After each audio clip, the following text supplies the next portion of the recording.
Hey everybody, welcome back to According to Lee. Before we get started here, I just wanted to throw it out there. Make sure that if you like this video, if you like this kind of content, make sure you're snapping that like button at the bottom, and then also make sure that you subscribe to the channel. I'm putting more and more videos up here. I can't promise daily, but as pretty close as I can get to it. I'm just really trying to get some information out to everybody on some things that go on, that take place, that I'm interested in, that I'm hoping that you guys are interested in, and give some kind of honest reviews on things, or at least honest discussions on stuff. Anything you guys want to talk about on it, make sure you throw it in the comments. I read all the comments as well, and that sort of thing. So let's get started. So today I wanted to talk about something that came up in a couple other videos that I posted on a couple of different channels and stuff like that. One, namely, I was talking about Tesla in particular, and somebody threw out in a comment about Tesla going bankrupt. So I wanted to kind of dive right into that, see if that was something that had any sort of roots, or where it came from, or what people were thinking about. Namely, I bought a Tesla. If you've seen my other videos, you know that part of it. I bought a Tesla Model Y just recently, and I thought to myself, my wife and I were talking about it, and we thought, well, geez, should we be worried about that kind of thing? Why don't we take a look at it and see what's going on with it? So that's what we're gonna be talking about today. Kind of, my thoughts on it. Some of the research that I've done on it. Some industry analysis, that sort of thing, just to kind of see where I think the company is, where I think they're going. So, first off, I'd like to say, it's definitely a scary time. It's a confusing time. It's a scary time with everything that's going on with the coronavirus, with the global pandemic. Small businesses, local businesses are being shut down left and right. Everything is mandatory close. People are mandatory quarantine, mandatory stay-at-home orders, depending on what state, what country you're in, that sort of thing. So, that's definitely a challenge. That's going to throw out a challenge anyway. And then if you add any sort of normal business environmental challenges, that's just going to compile it, compound it pretty quick. I can only imagine what the business landscape is going to look like when we come out of this, which I think we will eventually. It just depends on when. So when that happens, when we do finally come out of this, there's going to be a shakeup. There's going to be a lot of businesses that are there now that aren't going to be there afterwards. And the challenge is trying to figure out which businesses are going to be there, which ones aren't. So if you look at the structure and the financial solvency of some of these larger corporations, I think a lot of them are going to fare well beyond this. I think there's going to be some government interaction in some instances, like we've seen a little bit with the airlines, like we've seen a little bit with the hotel industry, stuff like that, that will help some of the larger guys kind of survive. But then you look at some of the medium-sized companies like is Tesla one of the bigger guys? It's definitely not a cemented into the Americana as Ford Motor Company is, as Chevrolet or something like that, or even some of the foreign companies that produce autos, just to say in that auto industry arena, like Toyota. They just don't have that sort of namesake or cementing or anything like that. In fact, in reality, you could almost consider Tesla to be a tech company / automaker company, because they do obviously make cars, but the technology in the vehicle is so advanced and so high tech that really they were looking for self-driving autopiloted vehicles before they even looked at making a fleet of vehicles. If you think of it like that. So in reality, there's only 4 different types of cars you can buy from Tesla, and the Cybertruck's not quite out yet. So if you look at it like that, then the product offering is a sliver of what some of these other larger companies are offering anyway. There's been challenges and opportunities that came from having such a small market, or such a small product offering, a product mix that Tesla has. If you look at Ford or any other large company, sometimes you get the opportunity to see businesses that are not necessarily great at anything in particular. They're just good at a bunch of stuff.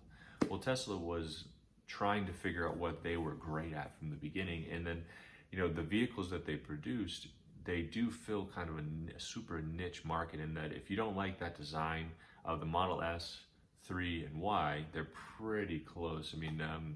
There's obvious differences, but they all have kind of scoopy designs, and clear flow, if you don't like that touch screen, if you don't like the technology, if you never want anything that's self-driving, you're probably not going to buy a Tesla. I mean, that's a super niche market versus a Ford, Chevy, Toyota, the appeal to the masses, Volkswagen, appeal to everybody kind of car company. So, there's going to be challenges with that than what you're going to find when you have a mass appealing kind of product. So that makes it tough from the beginning too. So Tesla's had a rocky road. I mean, there's been ups and downs. You look at the stock portfolio even, and that's just kind of a sliver indication of the company, because you're not looking at the prospectus to see cash on hand or market share or anything like that. So, or what their plans or what they're spending their money on. This is basically just what they're valued at. But it's such a small window, being like 10, 12 years, that you can really look at Tesla.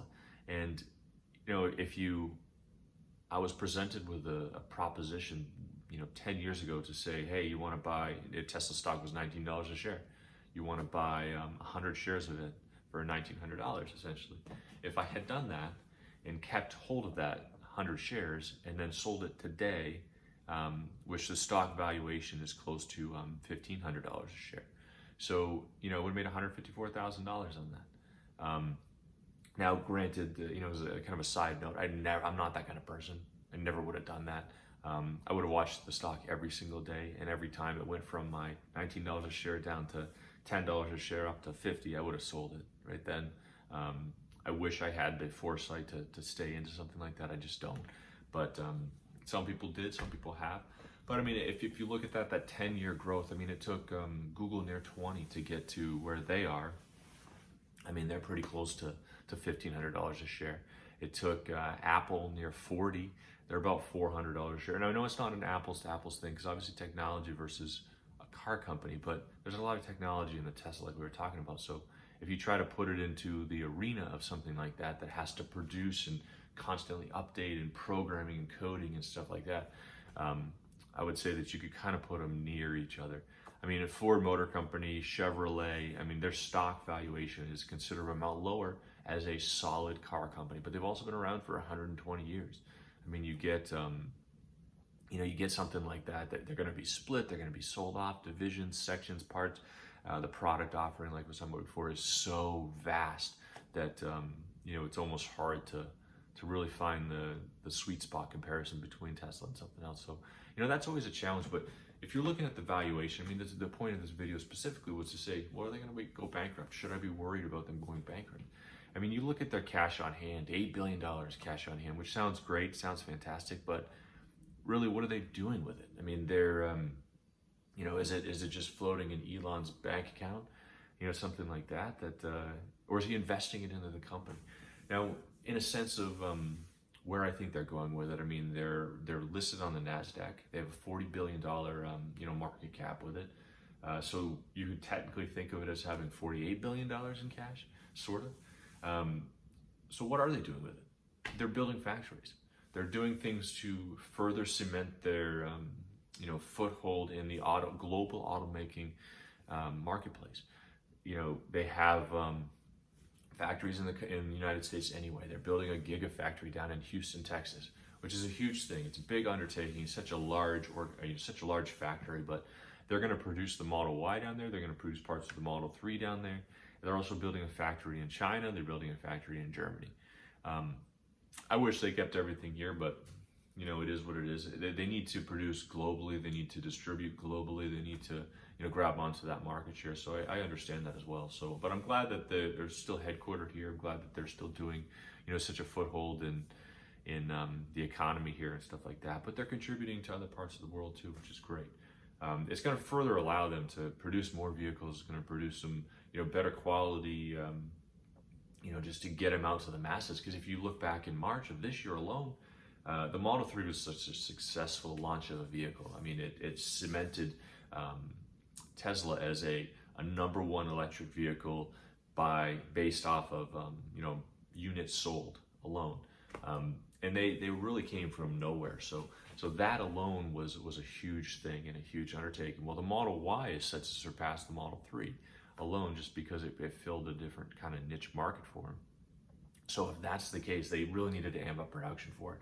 Well, the challenge was they launched it back in March, and then the orders quickly surpassed supply. So they didn't have the ability to kind of ramp up production. And then on top of that, the COVID shut down their plant. So not only were we looking at 6 to 8 weeks, but it came 8 to 12 weeks, 8 to 14 weeks before you could get your vehicle, which is an unusual buying experience. I mean, I talked about the all online in a previous video anyway, but if you have something like that, I mean, why would I wait 7, 8, 2, 3 months for my vehicle when I could really just go down the street and get one today? Because they don't have dealerships, they're showrooms. They don't have stock of vehicles on hand by the hundreds and thousands like some other car dealers. So it made it kind of tricky. It took them to reopen the plant, but I think when they did that, they kind of realized that this is not a sustainable model that they want to move forward with. That's going to get them into this next 10-year set. So building these gigafactories, his investments in Solar City, the solar power options that they have for your home and charging, stuff like that, is allowing Tesla to kind of move forward to kind of grab onto more of a niche market.